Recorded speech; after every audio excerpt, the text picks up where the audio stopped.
Showbiz Chika, init ng red hair ni SB19 member at The Voice Generations Coach Tel ang mga revelation niya sa Fast Talk with Boy Abunda.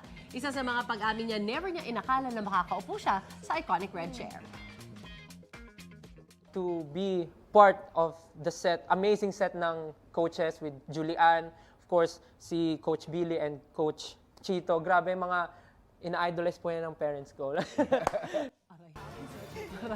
Support at motivation daw ng kanyang pamilya at mga kasama sa SB19 ang nag-push sa kanya na tanggapin ang pagiging coach. Thankful din si Stel sa kanyang fans na 18 na naging malaking part daw ng achievements nila, local man o international. Sa gitna ng tinatamas ang tagumpay ng tinaguriang P-Pop Kings. Nire-remind daw ni Stel ang mga sarili na dapat ay laging maging humble pa rin. Dahil kung paabutin daw ang yabang sa ulo, kung gaano daw kabilis ang pag-angat, for sure ganun din daw kabilis ang paglagapak.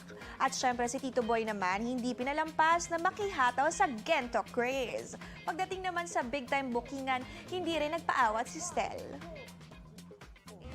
Sa SB19, sino ang pinaka-naughty?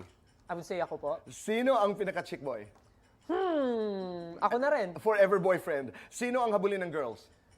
Justin? Sa personal na buhay, are you single? Yes po. Okay. At least na itanong Pero ko. taken ng 18.